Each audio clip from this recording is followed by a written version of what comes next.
Hello, this is Vanessa Feltz and welcome to the King, the Queen and everything in between. My guest, Royal Expert Extraordinaire Daisy McAndrew. Lovely to see you. So lovely to be here. Thank you for dropping into Feltz House to join me for a cup of tea. Yes, I wish it was something stronger, but next time. Next time something much, much stronger. But of course, tea is really very much my thing this week because I'm going to the Royal Garden Party tomorrow. I know, this is a proper posh invitation. We don't call it invite, do we? No, invitation. Invitation. Look at that. Yes, and it says, the not forgotten, and these are all ladies and gentlemen who've served in the military in various different ways, request the pleasure of the company of Miss Vanessa J. Feltz at a garden party at Buckingham Palace by kind permission of His Majesty the King in the presence of Her Royal Highness the Princess Royal, and that is it tomorrow. Well, that is thrilling. And of course, there was a garden party yesterday, which was for the creative arts. So lots of celebrities there, but also, of course, all the people working behind the scenes in publishing or theatre, whatever it might be. And the King was there. And he was there, in his full fettle, and he looked fantastic, I thought. And it was a different garden party because of the way in which it was structured, and it was done in conjunction with the government department, which it isn't usually, is that correct? Yes, because I think this was one of those events where they wanted to bang the drums for the creative industry. As you know, it is one of our biggest exports. It's a fantastic area that makes a lot of money for this country, and also it's not just about making money, of course it advertises this country. But if you see a film that's set in London, London is getting a boost. If you see a film set in Glasgow, Edinburgh, wherever. So there are lots of reasons why the government's really keen to, as I said, to bang that drum.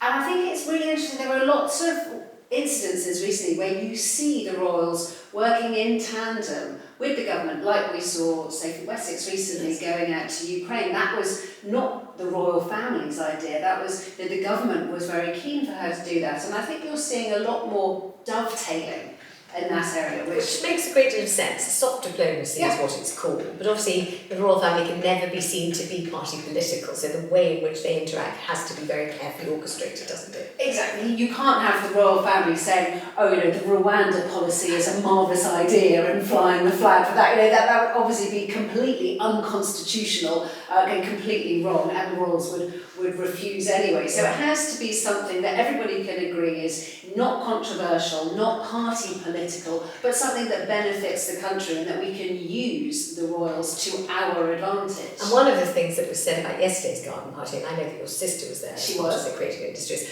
was that the King stayed a good hour, because sometimes the monarch or whichever royal is representing makes a very fleeting visit. They come in at the very end, just as you finished eating your sandwiches and drinking your cup of tea, and then they depart sharpish, you can see exactly. It's a duty call. Particularly at the end of the late Queen's reign, of course, she was very elderly by then, struggling to stand up for periods of time, so she would make a flying appearance, a fleeting appearance. And many people would forgive the King, given that he's undergoing treatment for cancer at the moment, and he's in his mid-70s, let's not forget. He would be forgiven, but he is obviously determined to put his best foot forward at the moment, and he was there. And of course you do get lots of tidbits from these, you've been to them before, even down to what you're served and the standard of sandwiches and sweet treats, and the fact that you get, instead of having a cup and saucer like this, it's all one thing with a sort of extended bit there, so you can put your sandwiches on the plate. All these clever things. There's no alcohol, so. No booze. And I've been there. I've been to 3 Royal Garden parties before, and people sometimes are somewhat shocked and a little dismayed. They assume they'll be quaffing limitless champagne, and they're not. It's a tea party with tea. It is tea. I think there's tea. I don't know if there's even coffee. I think there's tea, and I seem to believe there's apple juice. I think there's tea and apple juice, and it's apple juice, from some delightful orchard that the King owns or something, and that's it. It'll be organic apple juice, definitely. I haven't, and I also remember struggling what to wear on my feet, because of course you are standing on grass. Yes. You are aerating the Buckingham Palace lawn, so any sort of stiletto is a big no-no. Terrible idea, and I've been 3 times. I've been incredibly lucky because the sun has shone every time, but if you happen to go in the rain, you're still outside. Yep. There's no shelter. You don't get invited in. Then why don't you come into the front room and just put your umbrella there and take your raincoat off? You are standing shivering in your beautiful gown in the freezing cold in the rain. And you must report back, because I was speaking to people who'd been to yesterday's party, and they were saying there was a sort of VIP tent, which I didn't remember when I went, that there was a sort of hierarchy and elite, and I don't know if that was because of, as you were saying, slightly different structure this time. That's but there interesting. was a sort of separate marquee or tent for the elite of the elite. Never seen that, and I certainly will report back, because I thought the whole point of it was that if you're a name or someone that people have heard of and you're invited, the idea is that you absolutely are not sectioned off in the VIP area at all, that you're there to meet everybody and say hi and mingle and, make the thing seem nice and festive and a little bit special, rather than, be carousing with your VIP friends in a tent. That's absolutely nothing I've seen there before. No, I was very surprised to hear that. Yes, interesting. And you're going to be wearing? I shall be wearing this, and I think this will be the fascinating fascinator in which I fascinate. That's beautiful. Think. But I did have an option which was a jewelled headband, I didn't know. And that does look very regal. It is quite regal, so I'm not sure, I haven't decided, I'm undecided. But I'll make up my mind tomorrow. But the long dress might mean I can wear flat shoes, which would be bliss. Yes. So it seems as if the King was having some quite informal discussions yesterday. Yes. And Maya Jama, girlfriend of Stormzy, presenter extraordinaire and great beauty, and I have met her, she's absolutely... She is stunning. The kind of beauty that floors you. You find yourself staring. Yeah, with your mouth open. You can't help it. You just can't help it, because she's staggeringly beautiful, really amazing. And is she about 6 foot tall? She's very tall, and she's got a kind of sheen to her. Some beauties kind of suck in and absorb the light. She's one of those. Jerry Hall was like that. Wow. It's as if she's got her own key light, but she hasn't. I mean it, really. And I met Maya Jama at the premiere for whatever film it was that Harry and Meghan attended. I think it might have been the film of The Lion King or something, where Harry said, have you got any voiceover roles for Meghan? Do you remember that? At that I met Maya Jama, and her beauty is astounding. She wore a magnificent outfit yesterday to the garden party, kind of navy, she did a big shoulder, huge kind of Ava Gardner hat, thing. And she had a good joshing with the King about snogging. And about Love Island. Did she ask, because she presents Love Island, she's the newish presenter. Yeah. Yes, and she was asking him if he ever watched Love Island, and so, which of course is full of snogging. But I think he loves all that. I think he, many people telling me that the Queen loved it when the late Queen loved it when things went wrong. Yes. Because, we all make this joke that everywhere they go smells of fresh paint. Because everywhere a royal, particularly a monarch, goes, has been newly decorated. Everybody's on their best behaviour. Everybody is, sort of fawning and bending over backwards to make, shouting at people off the wings to make everything go perfectly. And so that's boring. What they love is when something goes wrong and people can laugh. And it's like the fact that she never ever let on publicly, late Queen, and I think Charles has said that, what her favourite food was. Because she said, I will get it. Every dinner I ever go to, they will just go, and soon it won't be my favourite food. So that was a sort of state secret. And Maya Jama said to the King yesterday, sorry for touching you the last time we met. And I think she's saucy, and I think he sort of just twinkled back and said, oh really, it was no problem for me at all, he'd obviously enjoyed it. So the other big news is that Queen Camilla has said she will no longer buy anything that has fur, animal fur on of any kind. Are you surprised by this? No, I think a lot of people will be very relieved. Buying fur, wearing fur, the trade of fur has really long been, if you look at opinion polls, particularly here in the UK, has long been a thing of the past. People don't approve of it. People do want to see something different. So I think this is very good. There are pictures in the paper that Camilla has worn fur in the past, but I think pretty much everybody of her generation, of her upbringing with the wealth she had, obviously not everybody could afford fur, but given her upbringing, you will find a picture of somebody in their 70s who wore fur in their 30s, 40s, 50s, whatever it might be. But I do think that's moving with the times. The royals still have some questions to answer, as does the military, particularly when it comes to the bearskin hats, which of course leads on to that conversation. They are, some people are surprised it's not just bearskin by name. No, they are made of bearskins. And not just that, Vanessa, I only recently found out, each bearskin hat takes a whole bear. That's, for me, that was quite staggering. Yes. I don't really know why should it matter whether it's one bear or half a bear or whatever, but I found that when you then look at a military parade and you see all those amazing bearskin hats, you do think that's a whole wood of bears. That's not a good look potentially, and you can see that the royals are thinking about these things, and I think it's a good solution. But the royals have always been that very interesting and perplexing balance between adoring animals, adoring dogs, adoring horses, absolutely crazy for animals, loving fishing, loving nature, loving everything about that, and yet really enjoying a good shoot. A good grouse shoot, that kind of a thing, and also big game hunting whenever they got the chance and that kind of thing. So the kind of, for members of the public like me, you just think, hang on, wait a minute, you love them, you adore them, you shoot them, you fish them, you want to kill them, you're eating them, you want to wear them, oh my God. So a stand like this by the Queen, a rather gentle one, probably comes at the right moment and shows her finger does seem to be on the pulse. I think that's absolutely right, and you put your finger on something there, because particularly William and Charles have been talking about the environment and preserving extinct animals, and passionate, and Camilla's brother was passionate about elephants, and so on. So you've got all these different interests of the royals on that side of the argument, and then of course you have the Boxing Day hunt, you have the stag shoots in Scotland, which are part and parcel of their life and their lifestyle, and people do find that hard to square. Well, there's scenes from The Crown when you had, I can't remember if it was William or Harry, being blooded after shooting their first stag. I think people find that very difficult to stomach, a lot of people. Yes, and I think Camilla probably is finely tuned to that kind of thing and knows if she simply tweaks it a bit, it could make a great deal of difference.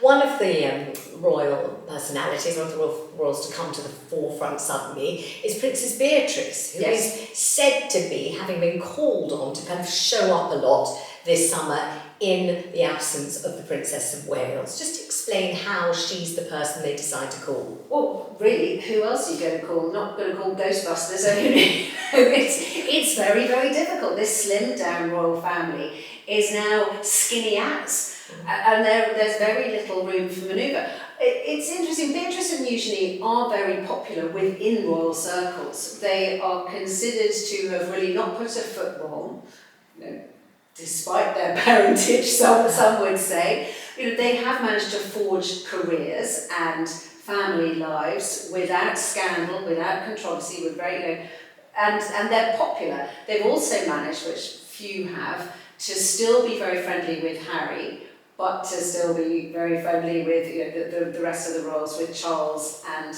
William. So I think they are viewed as useful. They're conduits in some ways, and we did see Beatrice's first televised interview with This Morning.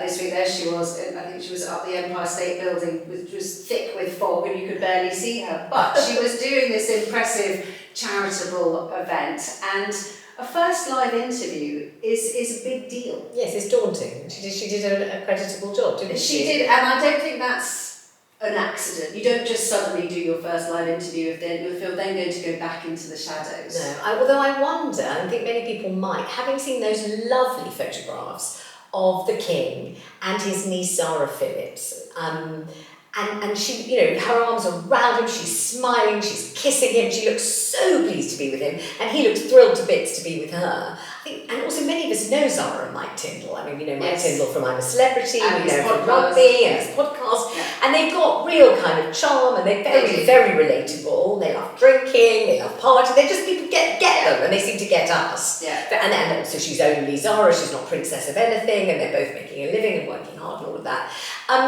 I think maybe we wonder why not Zara rather than Beatrice. Wouldn't Zara be an even more personable female face from the royal family? Absolutely, and considering that Zara's mother is the hardest working royal of them all, as we've endlessly been told, I can only assume that Zara doesn't want to do it. I mean, I'm sure if she was asked, it's not like she's going to going to refuse, but potentially maybe Beatrice is putting her hand up. And of course it is fascinating that Beatrice and Eugenie are princesses, and Princess Anne's children, Anne decided deliberately not to give her children royal titles. She didn't want them to be in that singled out in that way. Singled out in that way, which is very humble. The message that puts across is admirable. And now we've got Peter Phillips, Zara's brother, going out with a nice nurse from the NHS.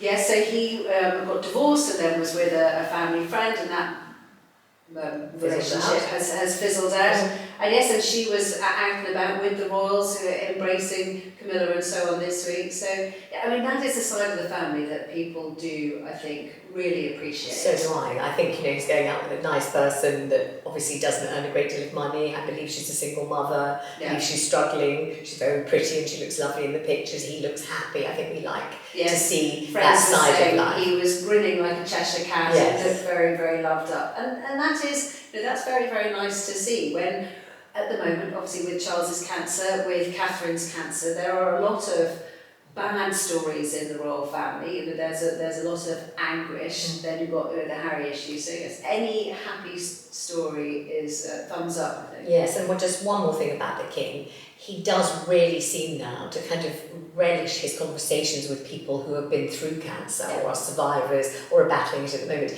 And he really seemed to want to talk about it, doesn't he, to them, to people who really get it. Absolutely, and I think our first hint that this was sort of who he was going to be was when we were talking about his prostate and his enlarged prostate. This was such an extraordinary moment to have really any man of his generation, let alone a king, volunteering this information because they wanted to see that conversation was had publicly, and then for it to be cancer. I mean, Vanessa, you and I remember our parents' generation wouldn't even say the word. Pronounce the word. That big C. Yes, the C word, and you wouldn't mention it. Or people say.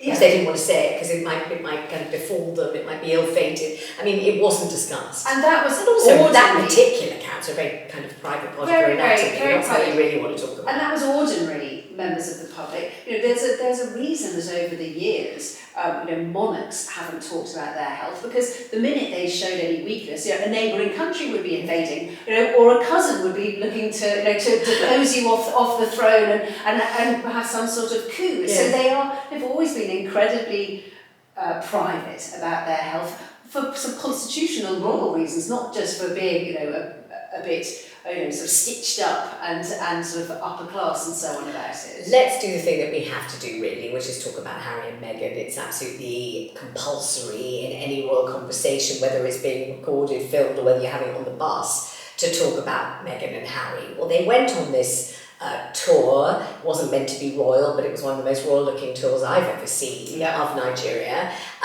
It depends who you read, what you read, where you look, whether it was an absolute roar away success and everybody loved it, or whether they only mixed with the very, very rich and elite and ordinary people didn't see them at all, or whether Meghan absolutely shoved Harry into the sidelines and just soaked up all of the glory, and Harry was just kind of looked like the fellow that slapped along with Meghan and nobody noticed him. I mean, it really does depend. There have been lots of different views. What is your view? My view is that it was a bittersweet reminder of what might have been. Because I think it was a very successful tour. Yes, of course, certain elements in the pro or the anti-Sussex camp were going to say, Meghan was completely inappropriate, Meghan was almost cuckolding her husband by shoving him out of the limelight.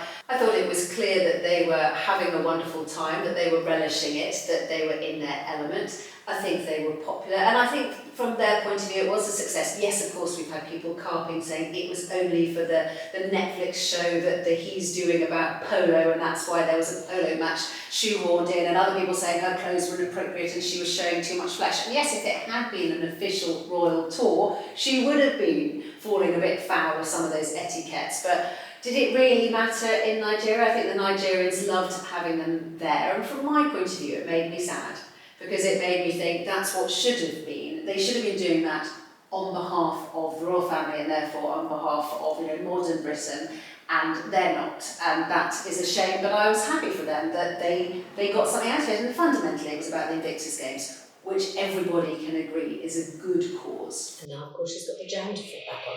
Limited edition jam. I still can't work out if you're meant to frame it or eat it. Daisy McAndrew, thank you very much indeed. You've been watching The King, The Queen, and everything in between with me, Vanessa Feltz.